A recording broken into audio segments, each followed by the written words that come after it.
함께 가십시다. 장수했습니다. 저를 데리고 가십시다.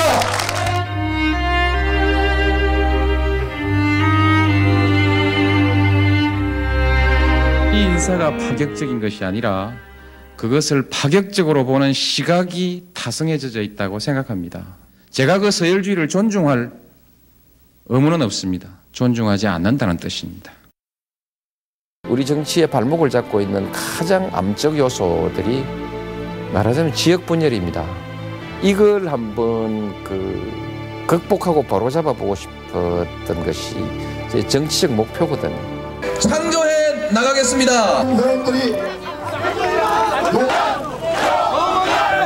노무현이 왔습니다. 싱싱한 노무현이 왔습니다. 노무현.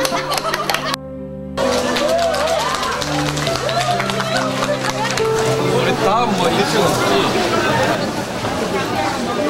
내가 그런 애로사항을 이럴 때 말씀을 올려야 그런 말씀을 좀 올려. 그리 합시다. 네. 아, 좋은 말. 나는 오늘 소주 한 잔 먹자 하려 했는데.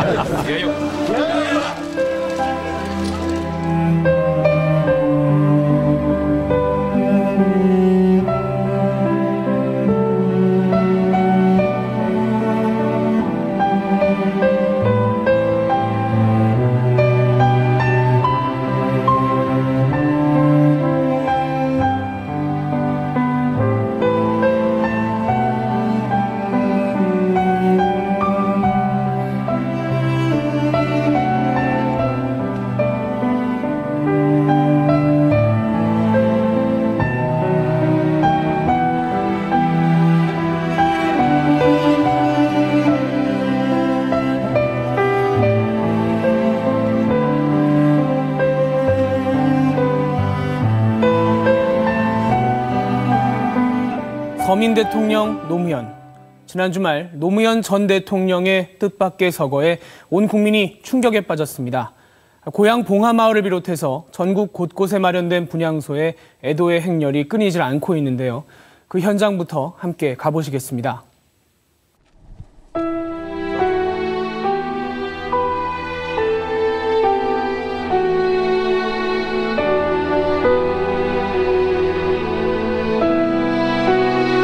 대통령의 서거 다음 날 봉하마을엔 따가운 볕이 쏟아졌습니다. 마을 진입로는 조문객들로 가득 찼습니다. 취재진도 빈소를 찾았습니다. 조문하려면 몇 시간을 기다려야 합니다.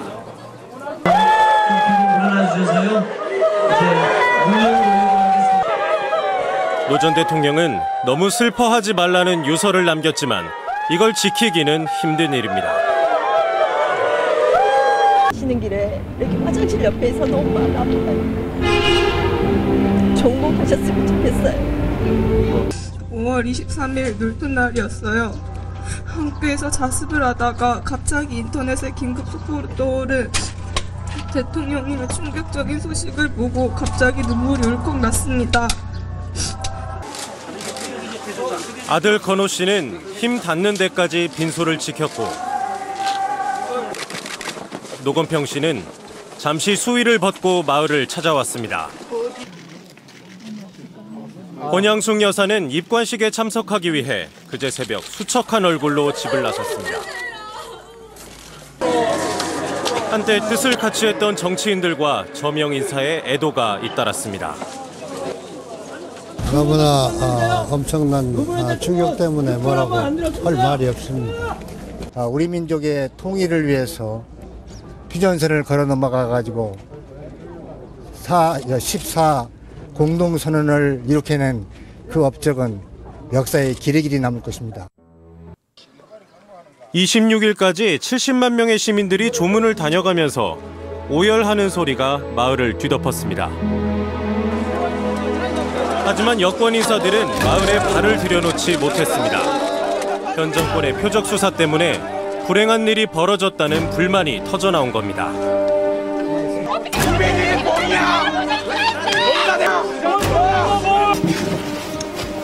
김영호 국회의장은 이른 새벽에 빈소를 찾아야 했고 박희태 한나라당 대표는 마을 입구에서 발길을 돌려야 했습니다. 국민들을 몰라보고 소문도 못하게 하는 우리를 불량배로 만들겠지만 여러분, 우리가 불량배입니까? 수익군입니까? 국민이 순수하게 조율을 하겠다는 것도 못하게 경찰차로 틀어막으면서 죽음에 대한 울분은 여권에 대한 분노로 바뀌어 있었습니다. 조문객 수십만 명을 받아내는 일소는 자원봉사자로 채워졌습니다. 한 2만 명분을 했는데 10만 명 지금 넘게 오셨다거든요. 12만 명이 넘게 오셨다거든요. 오늘요? 예, 그래 재료가 너무 부족해가지고 다 못 드리가 가슴이 아픕니다. 조문하러 왔다가 마을에 남아서 일손을 돕는 사람도 많았습니다. 오전 10시에서 왔기 때문에 오늘 노무현 대통령님께 분양하고 그리고 이제 내 스스로 일을 자원봉사하고 좀 졸려는 이제 차 안에서 좀 가서 잠깐 좀 자고. 이들의 봉사는 깊은 애도의 연장입니다. 빈소 밖에선 부엉이 바위가 지척해 보입니다. 바위를 쳐다보며 안타까워하는 사람들. 일부 조문객은 노 전 대통령의 마지막 산길을 되밟기도 했습니다. 고인이 들렀다는 정토원을 지나 계속 올라가 보지만 바위까지는 갈 수 없었습니다. 산에선 마을이 한눈에 내려다 보였습니다. 오후엔 마을에 갑자기 소나기가 쏟아졌습니다. 비를 맞으면서도 조문 행렬은 끊이지 않았습니다. 서거 당일, 시민들이 서울 덕수궁 대한문 앞에 분향소를 만들었습니다. 하지만 경찰은 첫날부터 불법 집회를 막겠다면서 분향소 출입을 통제하고 서울광장을 원천봉쇄했습니다. 내가 명색이 원내대표고 그다음 우리 사무총장도 오시고 다 지켜주러 오셨는데 우리가 무슨 막 변질된 무슨 집회라는 게 아니고 현장을 확인해 보는 거란 말입니다. 바로. 국민장을 치르겠다던 정부가 조문객의 순수한 애도를 묵살한다는 비판이 나왔습니다. 이게 뭡니까 이게? 들어가는 길도 없고 나오는 길도 없고 민세 그래도 대한민국 한 사람이 그렇게 가셨는데 저는 그분을 좋아하는 것도 아니에요 솔직히. 근데 우리 최고 어른이 가셨는데 이거 하나도 못 해주는 게 난 너무 슬퍼가지고. 경찰 통제에도 불구하고 12,000여 명이 조문을 다녀갔습니다. 불행한 죽음에 대한 슬픔이 길게 늘어섰습니다. 표정이 너무 슬퍼 보입니다. 웃고 계시지만 너무 슬픈 표정입니다. 감정에 북받쳐 실신한 조문객도 눈에 띄었습니다. 대선에서 글을 찍었든 안 찍었든 노사모로 활동한 적이 있든 없든 이게 정말 현실인지 믿을 수 없다는 표정입니다. 분향소에는 노 전 대통령이 찾았다던 담배만 슬픔처럼 수북이 쌓여갔습니다. 경찰은 결국 분향소에 대한 통제를 풀었습니다. 시민들의 분향소는 서울뿐만 아니라 전국 93곳에 마련돼 고인의 넋을 달랬습니다. 나는 좀 특별하거든요. 우리 고등학교 때 우리 시동생하고 같이 학교에 다녔어요. 그래갖고 변호사 사무실에 가면 형수님 어서 오이소 이랬는데 뭐 이렇게 정치를 떠나서 좀 마음이 참 많이 아프더라고. 자신으로 말미암아 여러 사람이 받은 고통이 너무 크고 또 앞으로 받을 고통도 헤아릴 수 없다던 노 전 대통령. 고인의 말대로 많은 사람들이 슬픔과 고통의 눈물을 흘렸습니다.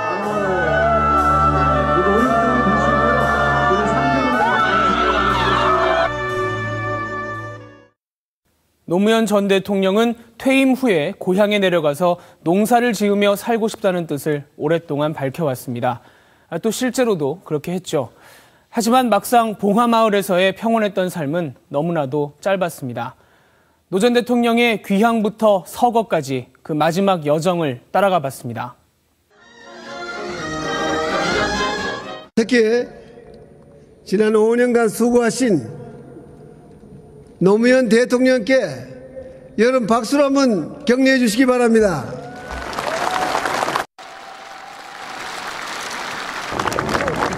청와대를 떠나는 노무현 전 대통령의 표정은 홀가분해 보였습니다.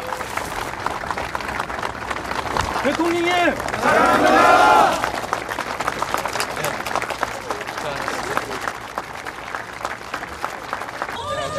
서울을 등지고 고향으로 가는 열차에 오르면서 앞으로는 보통 사람의 삶을 살고 싶다고 말합니다. 가급적이면 그게 이제 현실적으로 정치 쟁점 같은 이런 데 부닥치지 않게 나도 이제 그걸 주의해야지요. 대답 잘못하면 맨날 현실에 끼어드는 그런 결과가 될 것 같아서 그거는 이제 피해야죠. 피하고. 제가 오늘 딱 말 놓고 하고 싶은 얘기 한마디 하겠습니다. 야, 기분 좋다!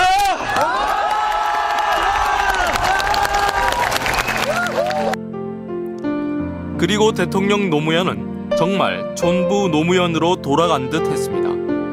점퍼 차림으로 동네 가게에 불쑥 나타나 담배를 피워 물고 자전거 뒤에 손녀를 태우고 동네 한 바퀴를 휙 돌기도 했습니다. 또 직접 농기구를 몰기도 했습니다. 전에 해봤다고 안 했더니 오늘 와서 뭐 하건 안 어려운 일이 없죠. 그래도 정치보다는 여전히 정치에 대해서만큼은 조심스러워했습니다. 저는 청와대로 행진하는 그건 안 했으면 좋겠어요. 현명하지 않다고 생각합니다. 제가 이 조심스러운 얘기라서 그런데 대통령은 5년간 앞으로 5년간 열심히 국정을 이끌어 나가야 될 뿐입니다. 여러분들이 잘 도와주시면 좋겠습니다. 네. 그러나 이런 상황은 계속되지 못했습니다. 검찰 수사가 시작됐습니다.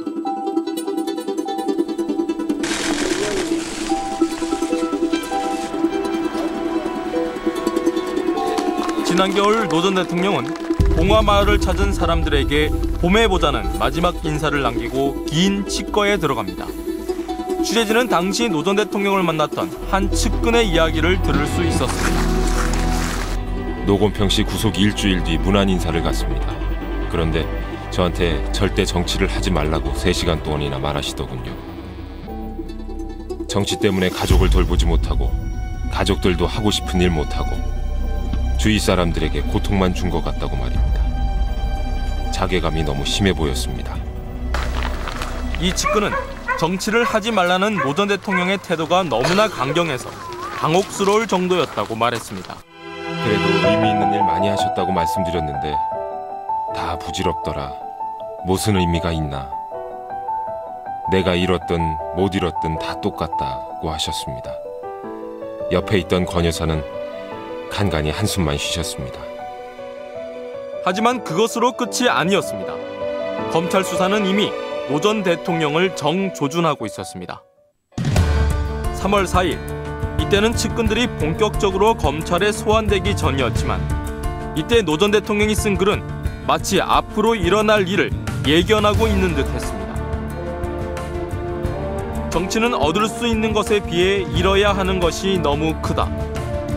만약 권세나 명성을 쫓아 정치를 한다면 쏟아야 하는 노력과 감수할 부담에 비해 권세와 명성은 실속이 없고 너무 짧다. 가치를 위해 뛰어들었다고 해도 이룬 결과가 생각보다 보잘것없다는 것을 발견하게 될 것이다. 그럼에도 모든 것을 정치에 바쳐야 하는 정치인에게 가족들의 사생활이 보호받을 수 없다는 것은 치명적인 고통이다. 가진 것 중에서 정치에 바치지 않은 것이 아무것도 없다는 것을 알게 될 것이다. 정치인을 위한 변명으로 쓴 글이라고 했지만 바로 자신의 이야기였습니다. 보름 뒤 노 전 대통령의 측근들이 줄줄이 불려 들어가기 시작했습니다. 또 그의 조카 사위와 아들, 그리고 부인 권 여사가 검찰의 조사를 받습니다. 또 정상문 전 비서관이 청와대 특수활동비를 횡령했다는 혐의로 결국 구속됩니다. 정말 대단히 노무현 대통령께 죄송스럽습니다. 노전 대통령한테 전달된 게 맞나요? 전혀 모르는 사항입니다. 그러나 이 일은 노 전 대통령에게 결정타가 됐습니다. 다음 날 그는 이제 홈페이지를 닫을 때가 됐다며 마지막 글을 올립니다. 나는 몰랐다고 말하는 게 자신을 초라하게 할 줄은 알았지만 사실이라도 지키기 위해 검찰과 언론의 추측에 반박도 했다. 그러나 더 이상 말을 할 면목이 없다고 털어놓습니다. 더 이상 노무현은 여러분이 추구하는 가치의 상징이 될 수 없다.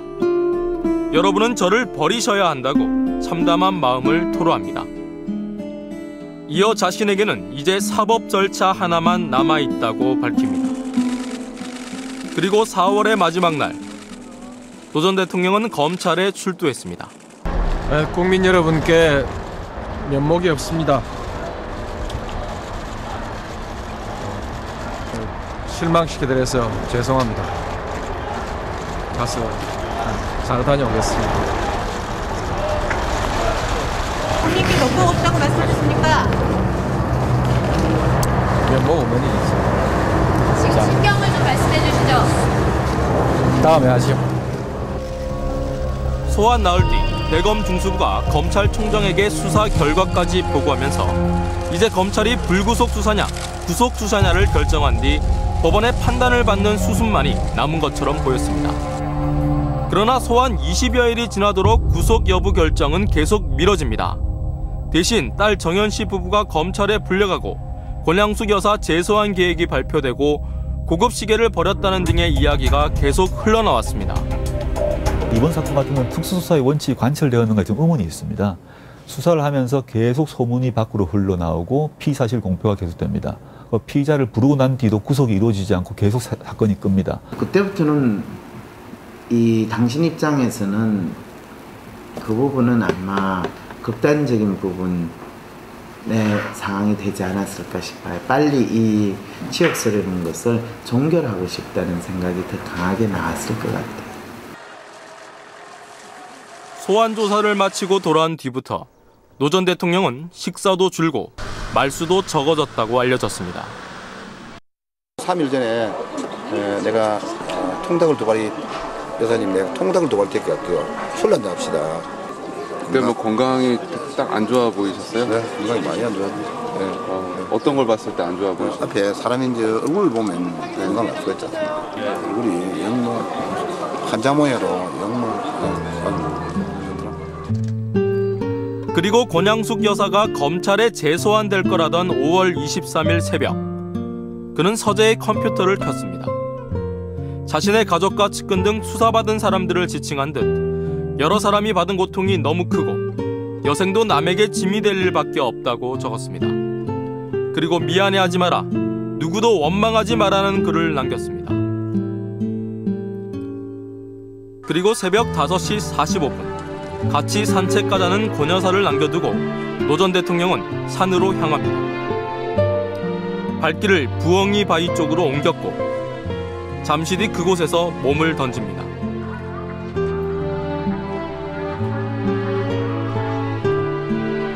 평범한 생활로 돌아가고 싶다는 그의 바람과는 달리 퇴임 후에도 현실 정치는 단 몇 발자국도 그의 삶에서 떨어지려고 하지 않았습니다. 끊으려 했지만 끊을 수 없었던 담배처럼 말입니다.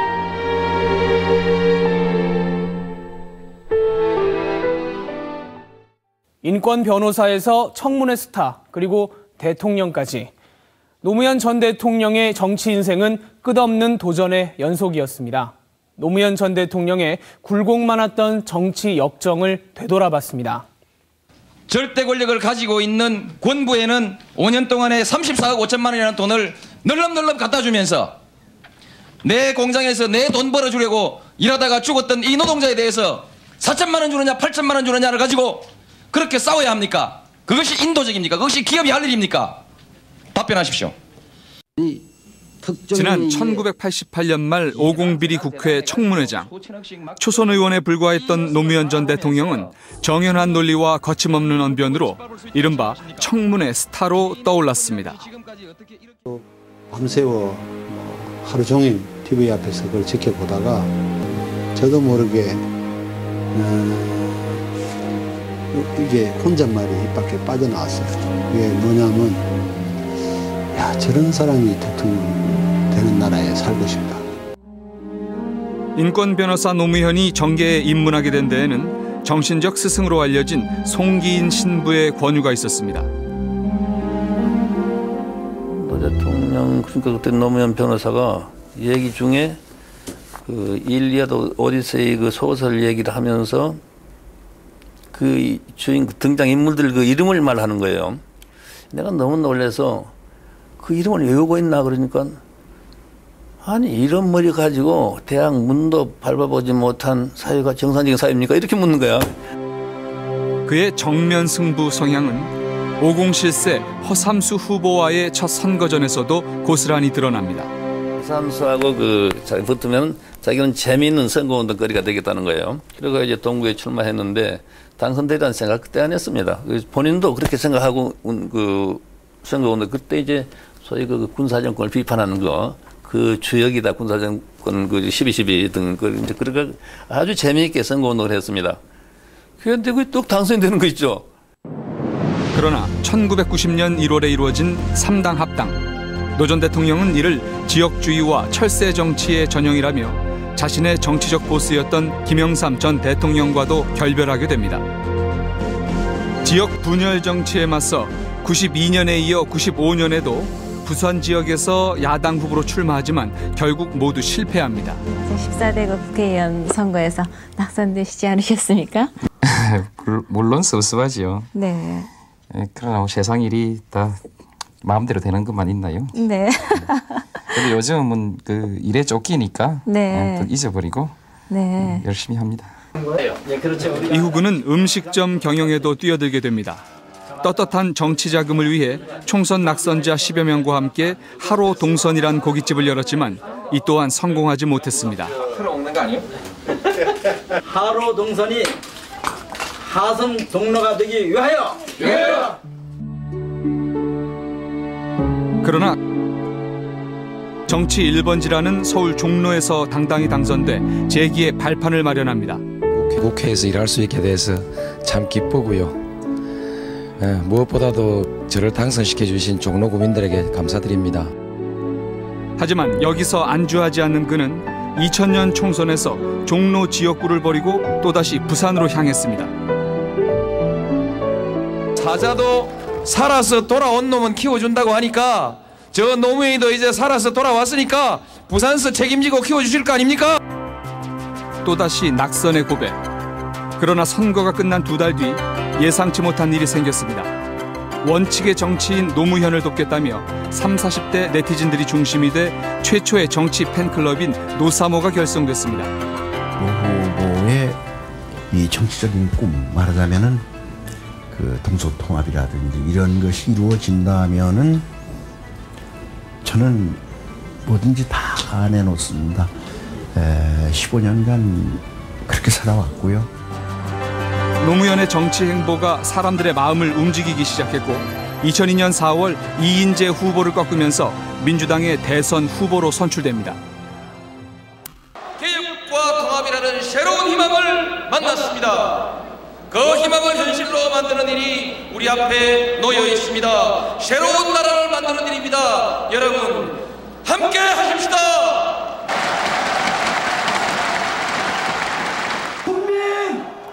그러나 민주당의 선거 참패는 계속됐고 농민대회에 참석했던 노 전 대통령은 수모를 겪기도 했습니다.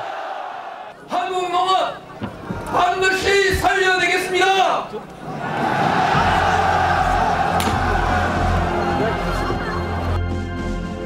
하지만 이때부터 그의 승부사적 기질이 유감없이 발휘됩니다. 선거 패배의 책임을 묻는 당내 목소리가 높아지자 그는 재경선을 내세우며 또다시 정면 돌파를 시도합니다. 이지 않고 갈 겁니다.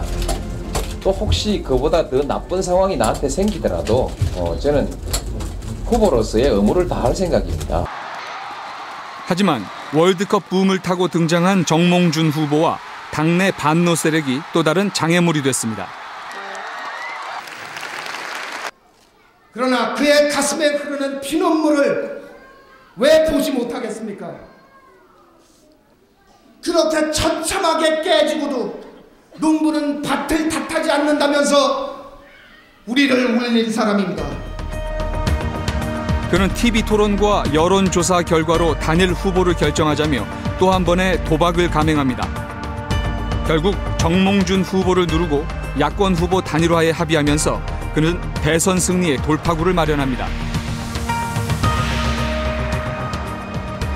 노무현 후보가 단일 후보로 선명되었습니다.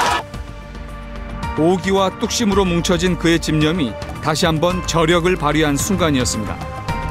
정몽준 후보하고 단일화를 한 다음에 자기들한테 어떤 보답을 할 것인가를 문서로 작성해 주라고 하니까 끝내 작성을 안 해요. 끝내 안 쓰시더라고. 나 떨어지면 떨어질지 못 쓰겠다고.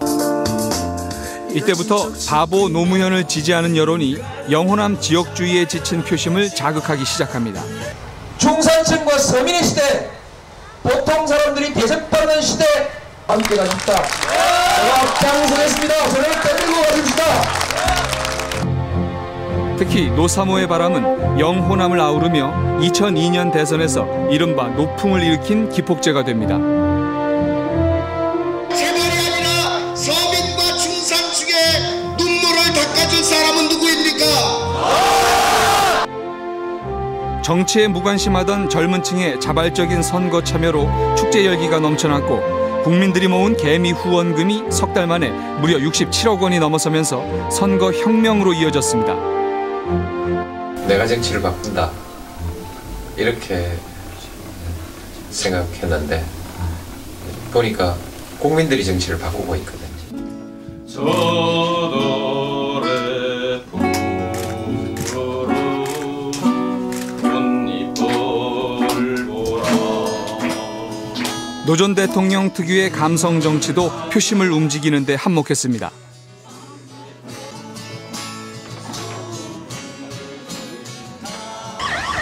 대통령 선거 전날 새벽 국민통합 20일에 정몽준 후보가 후보 단일화를 철회하는 절체절명의 마지막 위기 속에서도 그의 승부수가 다시 발휘됩니다.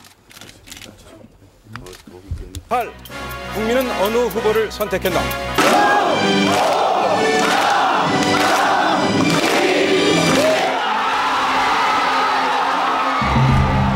그리고 마침내 이회창 대수론마저 깨뜨리며 제16대 대통령으로 당선됩니다. 정치 인생 내내 꼬리표처럼 따라다니던 그 특유의 승부수가 정상의 자리에 올라선 원동력이 됐습니다. 정치를 떠나 사적인 자리에서 만나는 인간 노무현은 어떤 모습일까? 그를 지근거리에서 지켜봐왔던 인사들은 노 전 대통령의 원칙주의자로서의 성향, 그리고 파격을 넘나드는 소탈함이 사람을 끌어당기는 힘이었다고 기억합니다. 대중 목욕탕을 같이 갔었습니다. 물 틀어놓은 채 왔다 갔다 하니까 옆에서 대통령이 보시다 못해가지고 젊은이 물 좀 끄고 하면 안 되나 라고 얘기를 하시더라고요.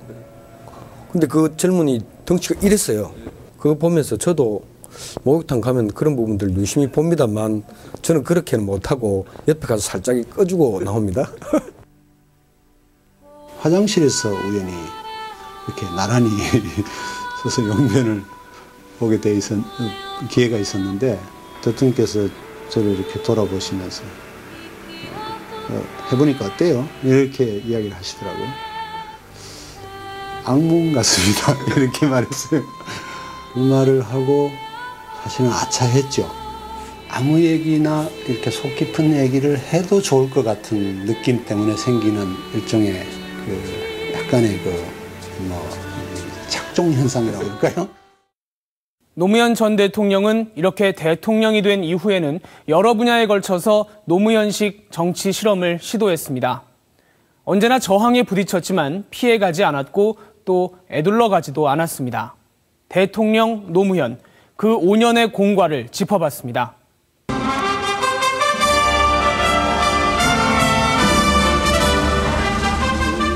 대통령으로서의 직책을 성실히 수행할 것을 국민 앞에 엄숙히 선서합니다. 노무현 전 대통령의 취임 첫 해, 그는 우리 사회의 뿌리 깊은 권위주의와 서열주의부터 뒤흔들었습니다.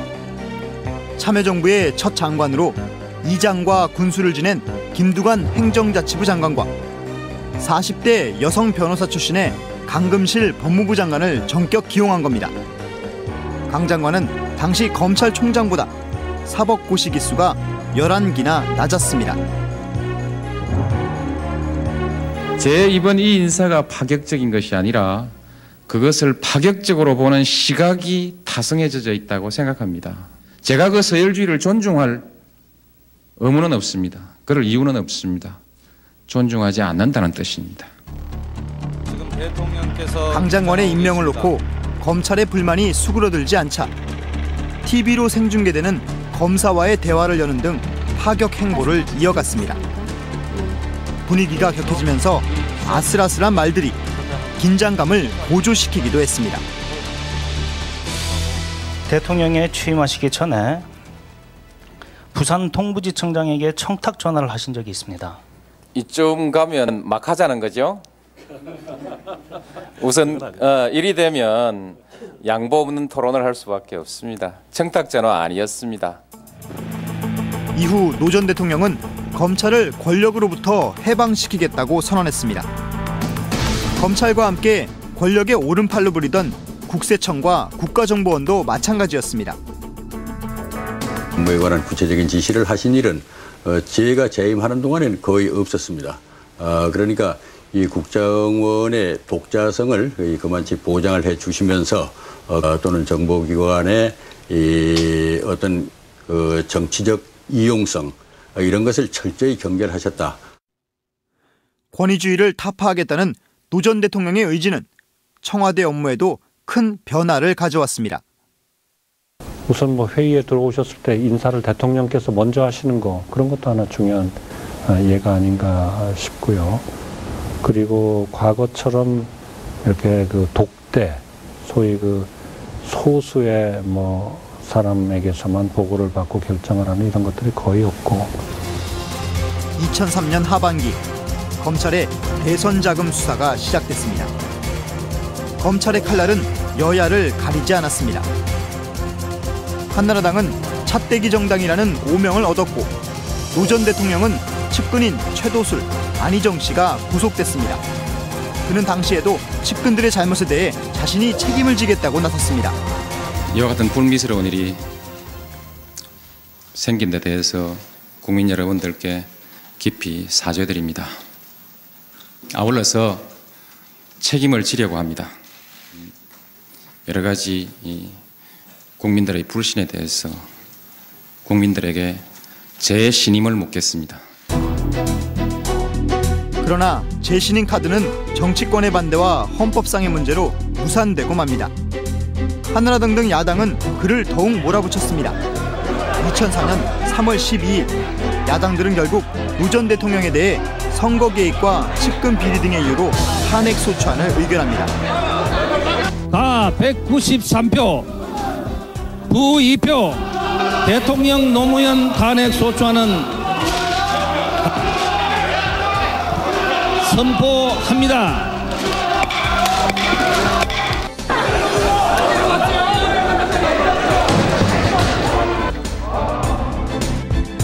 당시 그는 경남 창원의 지역 공장을 방문하고 있었습니다.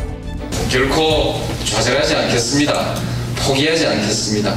오늘 여러분들이 바라보면서 겪고 있는 이 고통, 현장에서 실제로 제가 겪고 있는 이 고통 하나하나가 결코 헛되지 않도록 반드시 노력해서 반드시 변화와 개혁을 성공시켜 내겠습니다.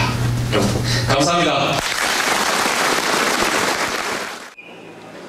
두 달여 뒤 정치적으로 그를 살려낸 것은 헌법재판소였습니다.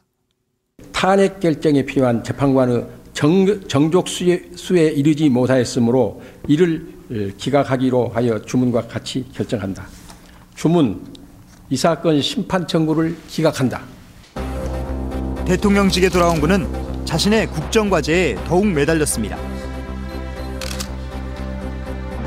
탄핵 사태 이후 치러진 2004년 17대 총선에서 열린우리당이 국회 과반수를 석권한 점도 그에게 큰 힘이 됐습니다. 국가보안법과 사립학교법 개정, 과거사법 추진 등 각종 개혁 입법이 시작됐습니다. 특히 과거사법을 통해 국가정보원과 국방부, 경찰 등이 저지른 조작 은폐 사건들의 진실이 새롭게 드러나기도 했습니다. 역사라는 건 사람들의 아주 구체적인 삶입니다. 그게 땀 냄새 나고 눈물이 섞이고 때로는 피가 뚝뚝 흐르는 것이 역사입니다.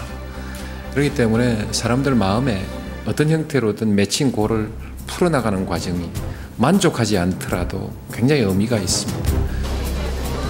과거사 문제 등 각종 이슈에서 보수층의 공격이 계속됐지만 노 전 대통령의 서민적인 모습은 여전히 많은 국민들의 사랑을 받았습니다.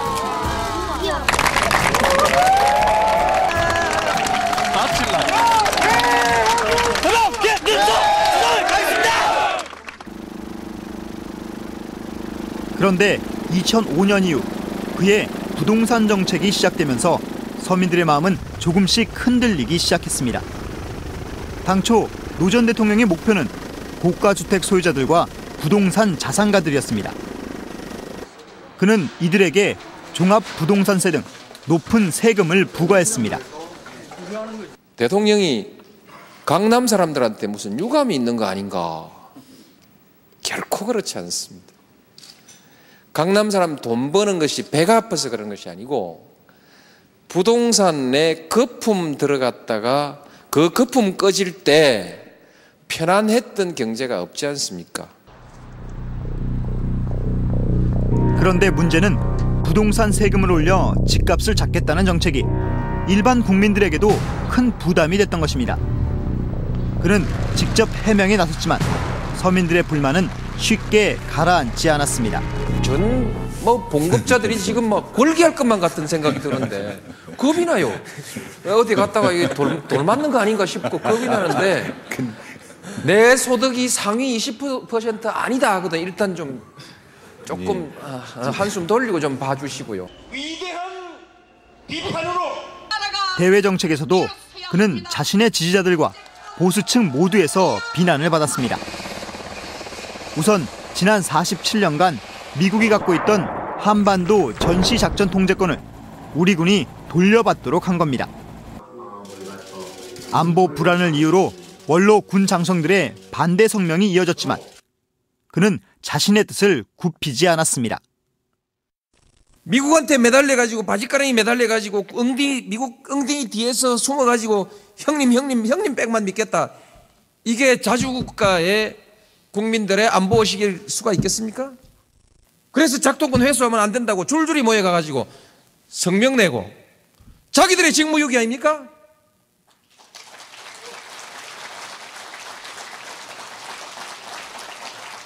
부끄러운 줄을 알아야지.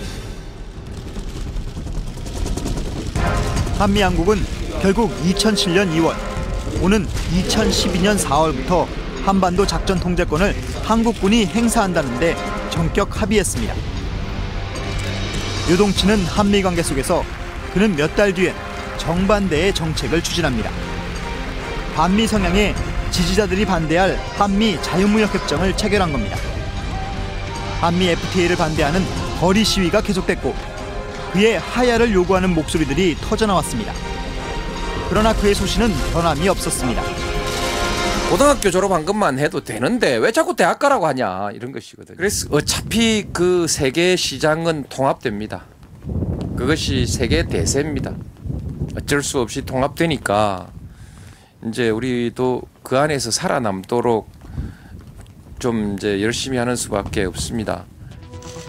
보수층으로부터는 좌파로, 진보 세력으로부터는 우파로 내몰린 노 전 대통령. 그는 그래도 포기하지 않고 보수와 진보 양측을 설득하고 또 설득했습니다. 이런 대통령의 모습은 정부 관리들에게도 큰 영향을 미쳤습니다. 어떤 시민단체들이나 유관단체들하고 대화를 쭉 한다든지 이런 데들 많이 익숙해 있지 않았는데 참여정부에 있어서 제가 그런 점을 많이 배웠던 거는 제가 유엔 사무총장으로서 수많은 나라들, 수많은 액터들과 대화를 해나가는 데 있어서 상당히 큰 도움이 됐다 저는 이렇게 생각합니다. 계속된 국론 분열과 정부의 숨가쁜 개혁 정책은 국민들을 점차 힘들게 만들었습니다. 노 전 대통령의 국정 지지율은 20% 이하로 떨어졌습니다. 부동산 모유세, 국세 투명화 성매매 특별법 언론개혁과 의사정리. 그러니까 나라가 시끄럽죠.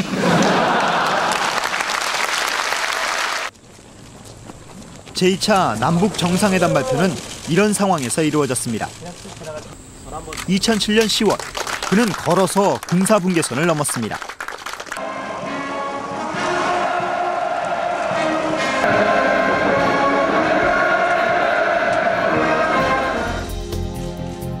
(2박 3일간) 이루어진 14 남북 정상회담의 성과는 적지 않았습니다. 두 차례 군사 충돌을 빚은 서해에 평화협력 특별지대를 설치하는 것을 포함해 해주 경제특구와 조선협력단지 건설, 그리고 한강 하구 공동이용 등에도 전격 합의한 겁니다. 남북 경제 공동체로 나아가는 전 단계로서 전면적인 경제 협력 관계를 선언한 것이다. 그렇게 보고 있습니다.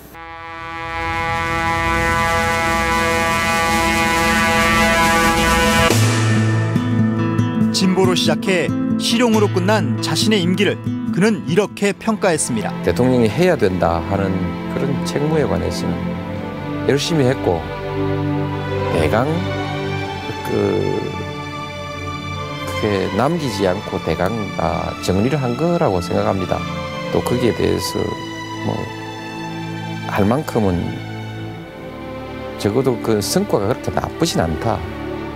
우리 정치의 발목을 잡고 있는 가장 암적 요소들이 말하자면 지역 분열입니다. 두 번째가 기회주의입니다. 이걸 한번 극복하고 바로잡아보고 싶었던 것이 제 정치적 목표거든요. 그 일은 뭐 거의 원점으로 되돌아간 것 같지 않습니까? 그래서 좌절감을 느끼는 것이죠. 누구보다 인간적이었고 또 서민의 고통을 잘 이해했던 대통령 노무현. 그래서 그는 서민 대통령이기를 원했습니다. 서민 대통령으로서 노무현 전 대통령이 이루고자 했던 꿈은 무엇이었을까요? 그리고 또 그가 우리 사회에 남긴 과제는 무엇일까요? 바보 노무현.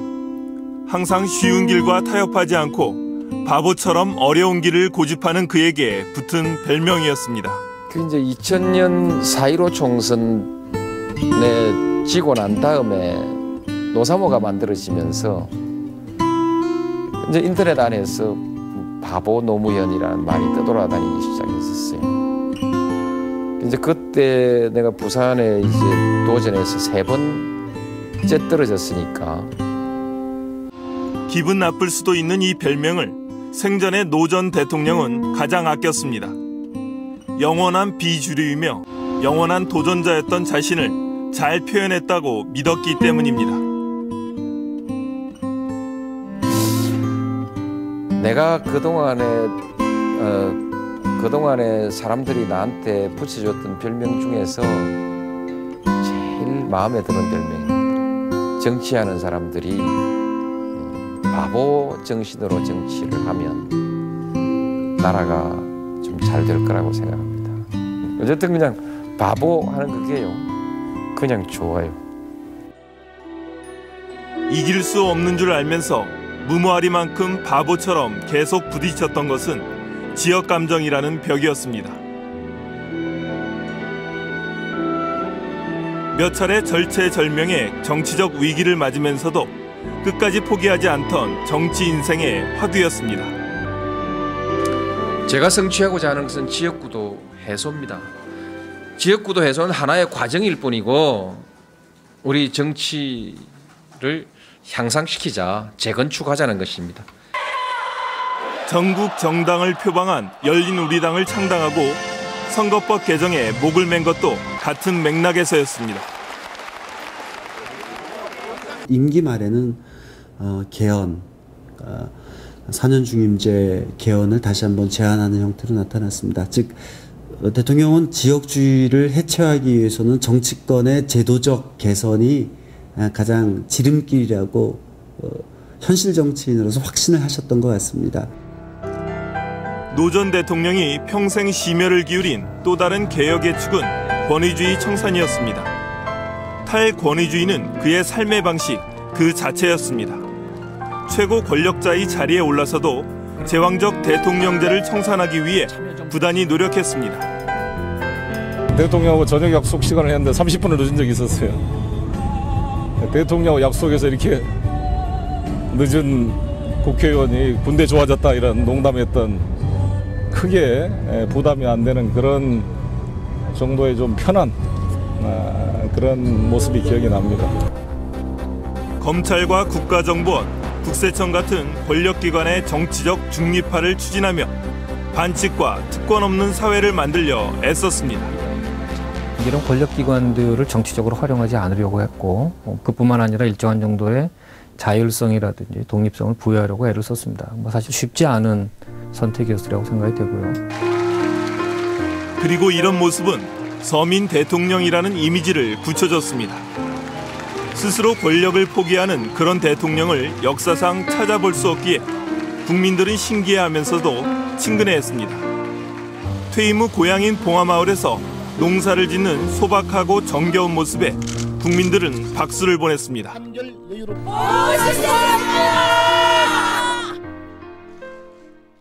그러나 그의 도전들은 재임 기간 중 대부분 한계에 부딪혀 미완성인 채로 남았습니다.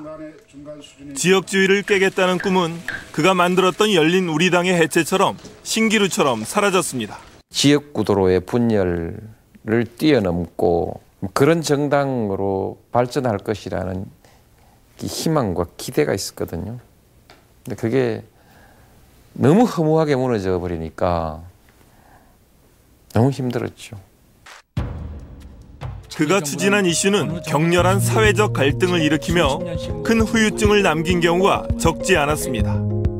국론 분열 수준까지 번진 사회적 갈등에 국민들은 개혁 피로감을 호소했습니다. 그의 거침없는 발언도 너무 가벼운 모습으로 비춰지곤 했습니다.